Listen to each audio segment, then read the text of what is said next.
Hello les amis, je vous retrouve pour une nouvelle vidéo sur le basket en NBA et je vais vous présenter le résultat du match de cette nuit Dallas Mavericks contre Los Angeles Clippers qui a vu les victoires des Mavericks 101 à 90 face aux Clippers et donc Dallas enchaîne avec une nouvelle victoire après l'avoir remporté au dernier match chez les Clippers et donc dans ce match là grâce à cette victoire les Mavericks mènent maintenant 2 victoires à 1 dans cette série donc c'est là une série du premier tour des playoffs de l'Ouest qui vont affronter le quatrième contre le cinquième, le quatrième c'est les Clippers contre le cinquième les Mavericks.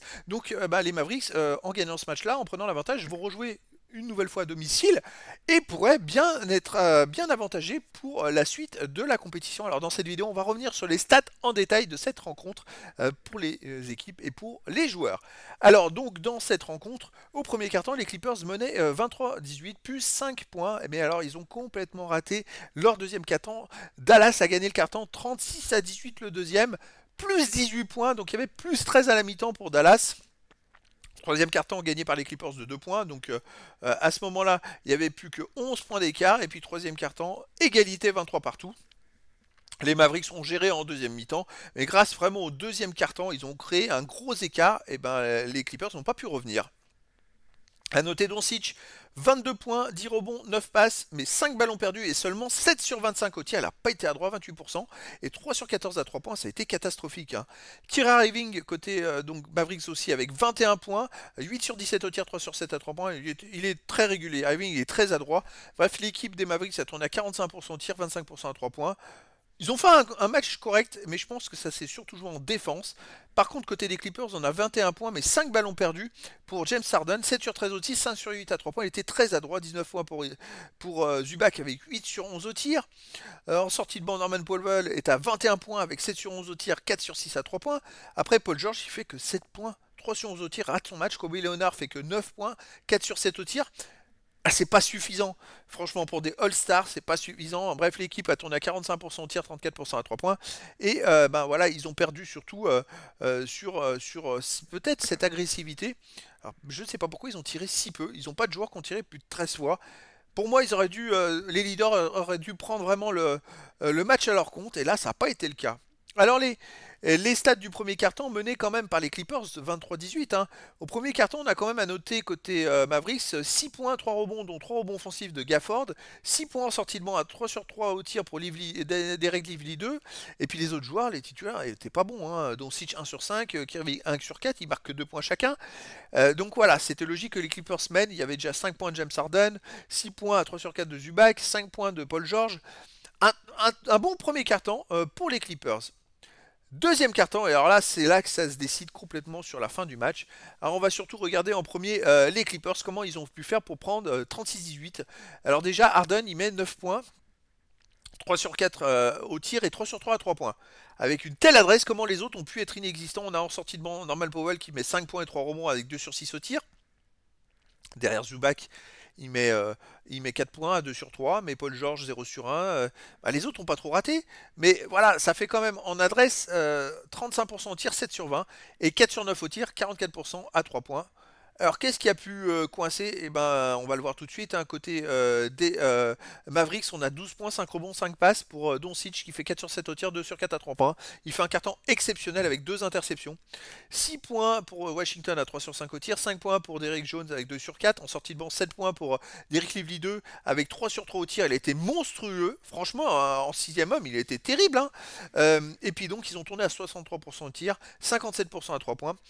Et ça, c'est quand même pas mal. Ils ont perdu un seul ballon alors que les Clippers en ont perdu 4. Mais cette adresse et tout ça fait qu'ils ont gagné de 18 points le carton. Alors qu'il n'y a pas des gros écarts de stats. Hein. C'est ça qui est fou. Mais à ce niveau-là, ça peut aller très vite avec les points. Et donc à la mi-temps, ils menaient donc 54 à 41 les Mavericks. De ce qui fait plus 13 avec Doncic qui est déjà à 14 points, 6 rebonds, 6 passes, 5 sur 12 au tir. Il était à droit en première mi-temps, sur deuxième mi-temps il a beaucoup raté. À noter Derrick Lively 2 en sortie de banc en 11 minutes, il fait 6 sur 6 au tir, il fait 13 points. Il a été très performant. Alors pour un sixième homme, ça aussi, vous vous rendez compte qu'il était à seulement un point du meilleur marqueur des Clippers. Parce que le meilleur marqueur c'était Harden qui était à 14 points avec 5 sur 9 au tir et 4 sur 5 à 3 points. 10 points pour Zubac à 5 sur 7 au tir. Ils n'ont pas été maladroits, 41% au tir, 41% à 3 points. Les Clippers n'ont pas été ridicules, hein. Mais 51% au tir pour les Mavericks et 26% à 3 points. Ça, c'était pas terrible. Après, voilà, un peu plus de ballons perdus côté des Clippers. Et puis voilà, l'expérience fait que les Mavericks, finalement, peut-être plus d'agressivité pour les Mavericks, surtout en défense. Là, on arrive au troisième quart-temps, gagné cette fois par les Clippers de 2 points, 26-24. Bon, je crois qu'ils ont un peu géré les Mavericks, mais bon, Doncic quand même, il met 5 points, 3 rebonds, 2 passes, mais à 1 sur 8 au tir. C'était une catastrophe. 8 points pour Kyrie Irving qui sauve un peu la mise à 3 sur 4 tirs, 1 sur 2 à 3 points. Et malgré cette maladresse, vous voyez 40% au tir, 30% à 3 points, mais ils perdent le carton que de 2 points parce que les Clippers n'ont pas pu en profiter. Ils ont fait 46% au tir, mais voilà, les Clippers n'arrivent pas à je dirais, engager la deuxième. Hein. On peut noter 9 points, 4 rebonds pour Zubac à 3 sur 4 tirs. On a 6 points Norman Powell en sortie de banc, mais les titulaires n'ont pas été très très bons. Paul George il fait 2 points, 3 rebonds, 3 passes. Mais il n'y a pas vraiment de leader. Ils n'ont pas été maladroits, mais il manque un truc qui fait que normalement, en ayant des meilleurs stats comme ça, ils auraient dû gagner le carton de 10 points. Et ça n'a pas été le cas. Quatrième carton, cette fois égalité. 23 partout. Et là, encore une fois, c'est Kyrie Irving qui sauve la mise avec 11 points, 4 sur 8 au tir, 2 sur 4 à 3 points. Et franchement, alors là, c'est vraiment la sécurité de ce joueur. Il est exceptionnel. Il est d'une régularité. Il est fantastique. Hein. Et donc, égalité dans ce carton, 23 partout. Mais ils ont conservé leur avantage acquis dès le deuxième quart-temps, parce qu'ils n'ont pas été très bons, 38% au tir, 20% à 3 points. Côté des Clippers, ils tournent quand même à 56% au tir et 40% à 3 points, mais ils ne reviennent pas, ils font égalité dans le carton parce qu'ils perdent 6 ballons, 5 ballons perdus de plus que les Mavericks. Alors quand on perd 6 ballons, bah ouais, il faut pas s'étonner derrière, ça fait quand même 6 possessions de balles côté des Mavericks en plus pour marquer 2 points. Alors même s'ils sont maladroits, bah voilà, ça fait que je pense que ça c'est trop de ballons perdus, hein. 5 ballons perdus de plus dans un carton. Alors qu'on rajoute en plus 4 rebonds offensifs pour les Mavericks et seulement 2 pour les Clippers. Les Clippers, ils tentent peut-être des tirs qu'il faut pas, où il n'y a personne pour aller chercher le rebond. Après, voilà, trop de ballons perdus.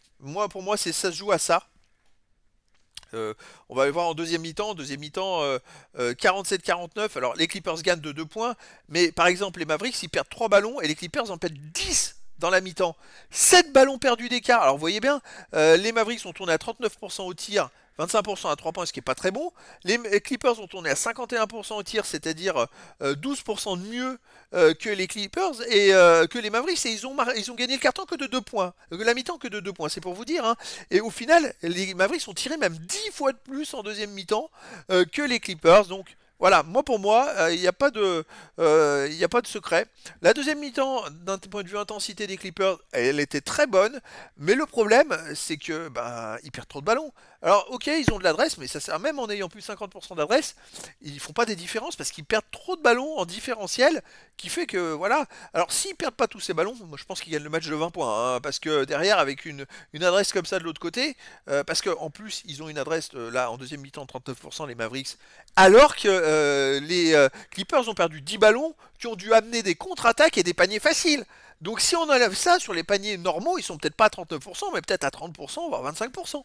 C'est pour vous dire en fait. Donc voilà, au final, les Mavericks ont fait un gros avantage de gagner dans cette rencontre. Alors psychologiquement, je pense que les Clippers, ça pourrait les atteindre, mais attention, il y a quand même des gros joueurs d'expérience. Kawhi Leonard, Paul George. Attention Harden. Donc les Clippers, c'est pas fini encore, mais voilà. Avantage aux Mavericks qui va encore jouer à domicile. Et là, ça va se jouer vraiment au psychologique parce que s'ils gagnent ce prochain match à domicile, en menant 3-1 dans la série, ça ne sera pas terminé. Mais ça va être... Parce qu'après, ils reviendront chez eux au moins une fois. Donc voilà. En tout cas, c'était la présentation du match et des statistiques en détail du match donc Dallas Mavericks contre Los Angeles Clippers. C'était le match 3 de la série du premier tour de l'Ouest qui va opposer le 4e contre le 5e. Et donc, les Mavericks l'ont remporté 101-90 face aux Clippers. Et maintenant, les Mavericks mènent dans cette série 2 victoires à 1. Donc voilà les amis, et écoutez, je vous dis à très bientôt pour une nouvelle vidéo.